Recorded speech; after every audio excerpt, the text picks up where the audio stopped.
What's up, y'all? My name is Easyvelle. Don't really know if my cameras should be as straight as it can. Anyway, we about to react to 20 people confront a billionaire. Um, I already know he about to get hard hitting questions. Cause you got $1 billion, So I already know like it's gonna be like, why are you not? Why are you not helping people? People like that. I say it all the time in life. Like, if you, it's life is funny. It's like if you don't post you helping a homeless person and make it a media outlet, then people act like you don't do it. You know, but if you do it in the dark, like, then no, then people gonna be like, you don't help people. Like, I guarantee you, that's what we're gonna deal with. Cause I just know how like human beings think, and a lot of people I don't know if they haven't never ran a business or understand how that money really works. We'll see. So I'm interested. I'll give my takes on it, but we're gonna watch this video. Let's go. Today, I think we've all sat here and we've heard you talk about your jet and Maui and your 3 homes and the money that sits in your account that you don't care to touch.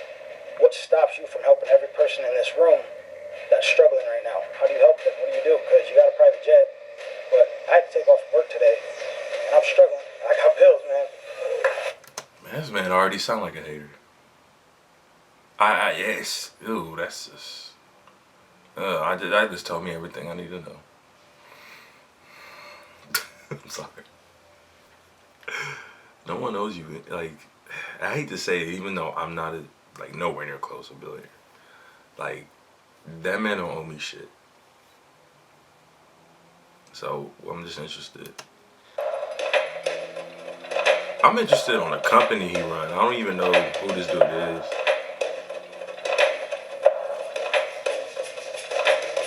I'm John Morgan, the founder of Morgan & Morgan, America's largest injury law firm. And according to Forbes, I'm a billionaire. Ask me anything. My first question is, how much are you currently worth, and how did you amass that amount of money? I'm a lawyer. I went to law school and became a lawyer, but I'm also a serial entrepreneur. I built and operate a chain of attractions across America. I have Marriott hotels across America. I built shopping centers. The big part of my wealth has been generated by my law firm, Morgan & Morgan. Well, I don't know exactly how much I'm worth. I used to tell my kids when they were little, when their friends would ask them, are we rich or not? I said, the answer is this: we're comfortable. What do you mean comfortable? Like, you definitely have way more than just being comfortable. You live a luxury life. He live a luxury life until the lawsuit comes in and he do something wrong, and then a law firm getting sued. Anybody could go down. Anybody could go down. But yeah, she's a billionaire. He's doing fine. Being worth $1 billion. Very. And but you don't feel like it because you don't spend it. When you grow up a certain way, it's not like it's changed much in my life. I'm in the same house. I don't spend the money that you would think I'd spend. It's odd because you have all this money in the bank, but it doesn't really change what you do day to day. My Why are you question looking to you at is, us like what that? stops you from using your wealth to change somebody's life? Nothing. Hey, I need to go back. Imagine being able to build an app with My your fault, name y'all. on it I should have just by took ads thinking off. about it. Meet Base I'm 44. on Safari, but we'll worry about that another day. From using your wealth to What's the Day to question? day. My question for you is, what stops you from using your wealth to change somebody's life? Nothing.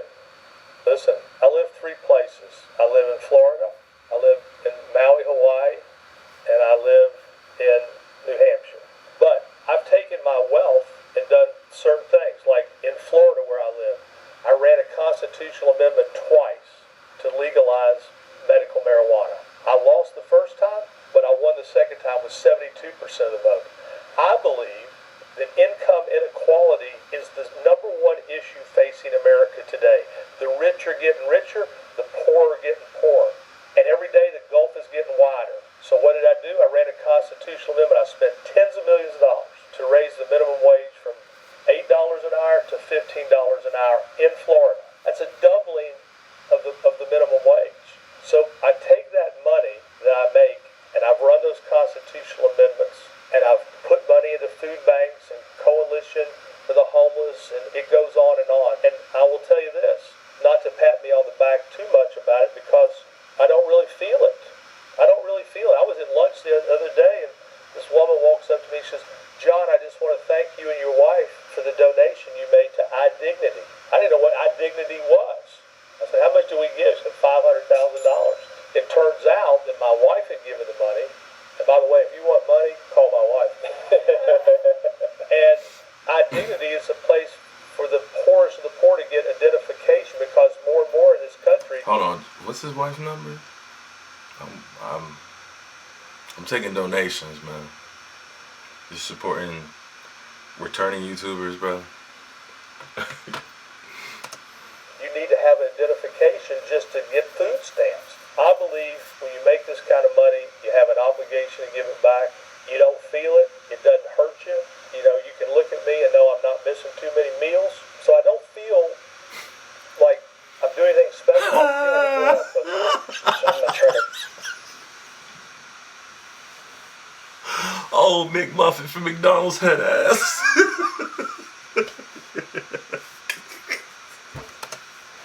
What stops you from getting out that car at the moment where you and your son, you seen the homeless person? What stopped you from changing that person's life? Well, we have to get out of the car from sometimes. When I pull up to a stoplight and there's somebody out there begging for food, even if they look like they've been eating donuts for the last 10 years, I give them money, because I'm not going to judge them. I have to look at them this way. They're out there on the street in the heat. I don't know what they're doing out there, but you know what? It's not my job to judge. I feel like a lot of billionaires, they say the same thing. They say they do donate and they do give to people. You give to organizations and large conglomerates that take your money and they break it up and they throw it around. You're not handing something down to help somebody who really needs it. What does it matter? You're in the law field, and that's how. So, hey, I don't like this nigga. Because he's sitting here, once again, he doing this soft ass shit, bro. But we're gonna talk about it. He just sat out of his own mouth and he just said that he gives money to a person who's homeless. He does acts of that. I get what you're trying to go at, because let's focus more on his look. Hey, look, you give money to organizations which are great tax breaks. And I'm gonna say, I'm assuming that they're great tax breaks. And tax breaks might not be as good as we think it is, but donations could get tracked. Giving money to homeless or whatever can't be tracked, but like, you know, not too often do you hear stories like that. But again, like, I'm just gonna keep playing. I don't even know why I entertained that shit. You've amassed your network and everything that you've earned. If you had to start over in a different industry, what would you be in order to become a billionaire again? I don't even know how it happened in the first place. So it's like keep waiting to wake up, and it was all a dream. Like, how did this happen? Listen, here's my problem. I suck in math and I suck in science, so there's not many jobs left for me after that. But my gut tells me I want to go to Wall Street and make deals like that. But what I would probably do is stay in the attraction business that I'm in. I love that business because there's no fighting. And I did it as a hobby. I've always thought what I could have done with my attraction and amusement business if I'd had it full time instead of, it was more like collecting stamps than anything, to tell you the truth. So you made some comments about liking capitalism and how much legislation you did for raising the minimum wage for $15 an hour here in Florida. Is there anyone at your law firm or your multiple businesses that you're paying less than $15 an hour now? No. And I wasn't paying less then, because I believe that a living wage is a civil right. I also believe that retaining employees with a living wage and bonuses, it's good for business. I believe by paying more to my employees, I keep them, attrition is lower, and believe it or not, although it sounds backwards, I believe by paying more, I make more. Yeah. I wonder why he's rich. He thinks smart. This is a smart ass dude. You pay people more money, or you know what I mean? Like, you're gonna get better results out of them.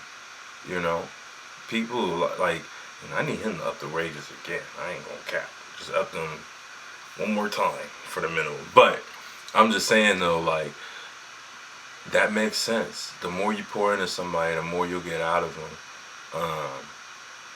Because you created a competitive market for other firms to probably not compete. So I agree with that. I've seen people, they did a study where it was like if somebody worked one day less, like 4 days a week, they would work in like the work week of workloads, there was more productivity being done. Or like people who got paid more. So it's just like I've seen CEOs who they were getting criticized. I forget the CEO, and he started dumping more money into the employees. They started having bigger families. They started like, hey, we're gonna get another child. So, a lot of this shit is really tied in.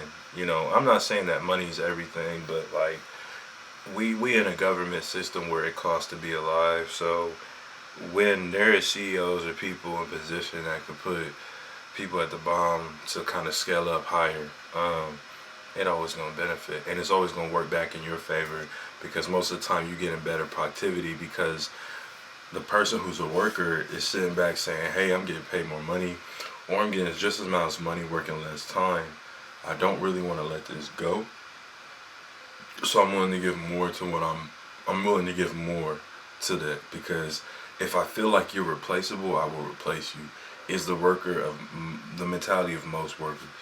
If you are replaceable, I will replace you. And I don't think benefits are just enough. I ain't gonna lie. I keep people, and my people are really all I have. So, in your opinion, why aren't other billionaires doing the same thing that you're doing? Well, I think some are and some aren't. A lot of people have to. Like, once I raised the minimum wage here in Florida, all of a sudden, out of the blue, Universal raised the minimum wage to $15 an hour. I kind of took credit for that.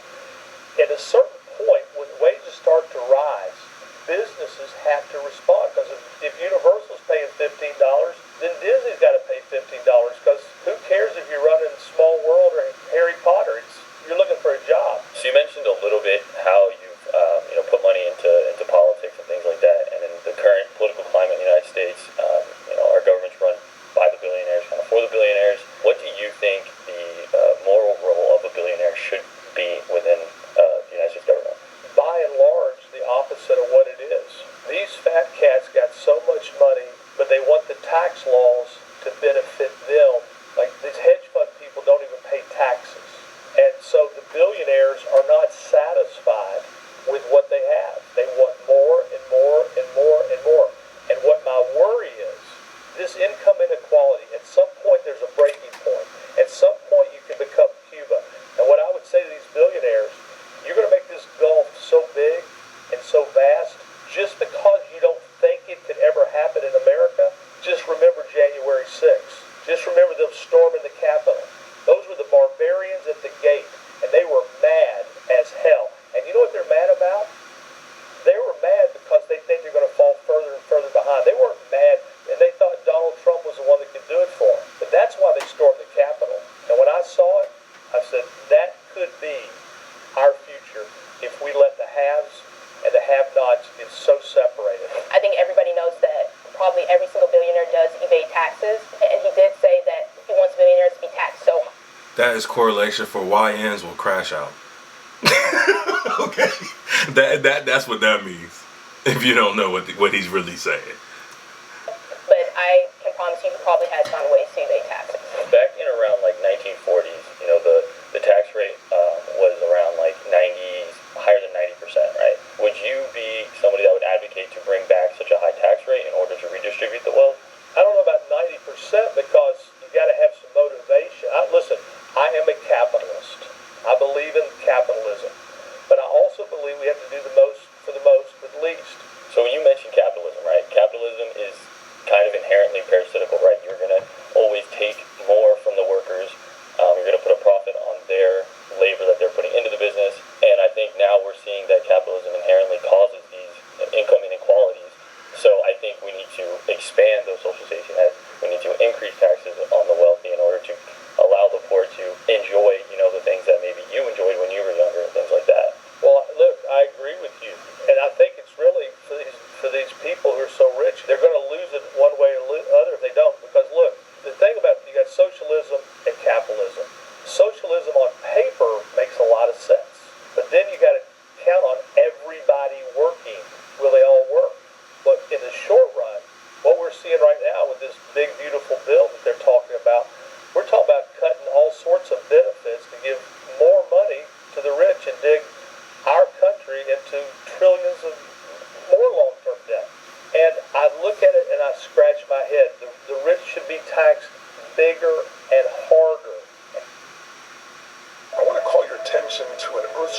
change that's happening in our society that I know you're aware of. AI, are you using it? And so the reason I'm more for capitalism is because if you go to a socialistic country like France, France is not socialist. France is not. No. You look at, let's say China. Yeah, Look at okay. China. Well, China's not. China's communism. I've been to China. China's not communist. Huh? China's not communist. They're run by the Chinese Communist Party, but they're not. What are they? By the way, I'm not speaking my political views or anything like that. But for the one time, this is the Matrix. So that's all I will say. If you don't understand what I'm saying, then like, okay. But I'm not getting on that because like, I'm just not doing it. I didn't see too much over this past few years on what happens when people speak about their political views and where they at. And yeah, I will say this though, I've never voted. I don't plan on to.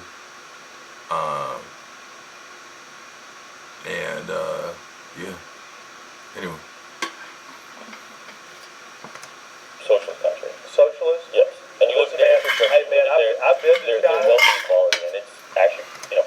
As a matter of fact, just off of that billionaire saying that, you have billionaires that are like, we want more because it's not enough.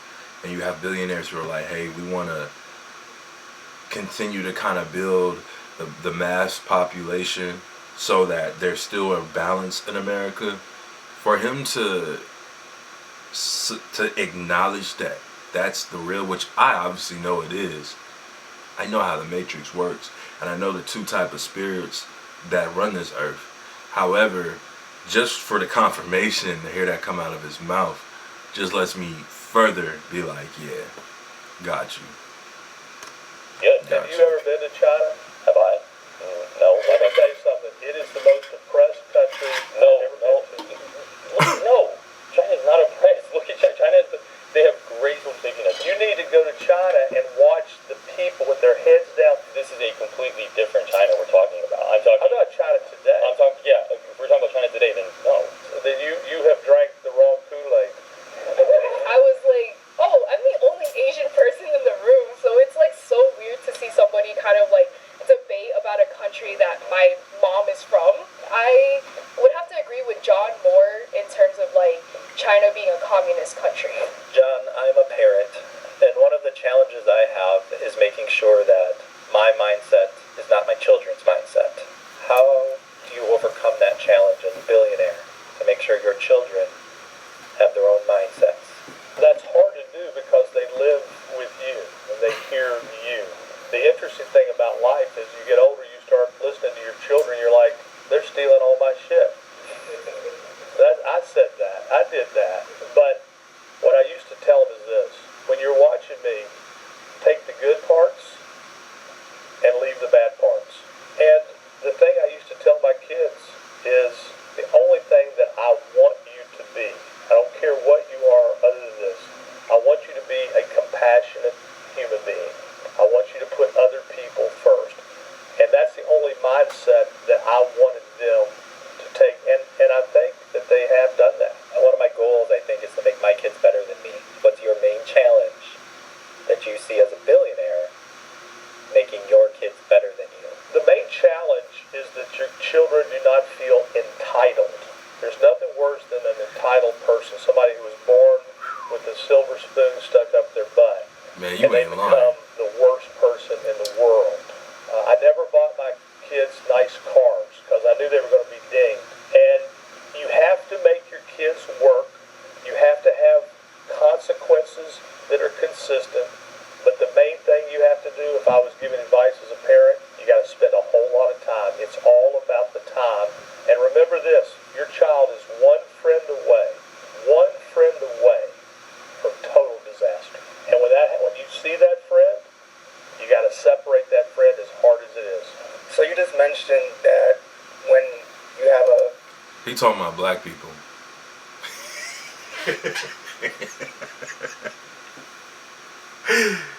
Nah, I'm joking. I'm kidding.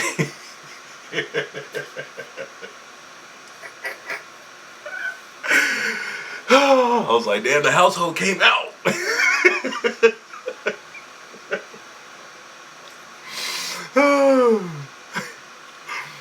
Oh my god, I bet all my white friends that I grew up with be like, we know what he's saying. I'm joking, but you know what I'm saying. Like,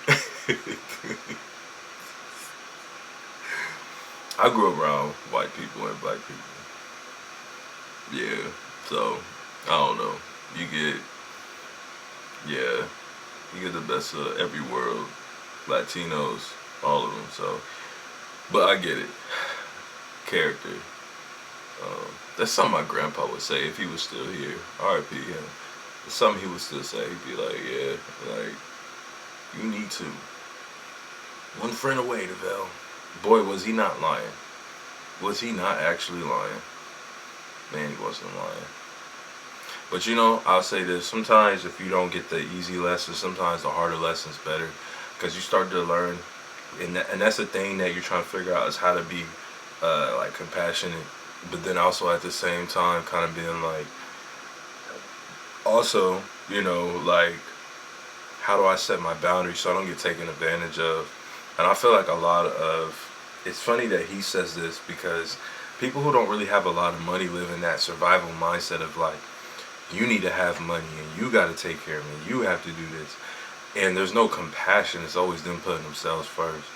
And the spiritual energy of a selfish person versus the spiritual energy of somebody, it's completely two different worlds. I just seen people damn near lose their life off of selfish energy. So you just got to watch out for that. But, you know,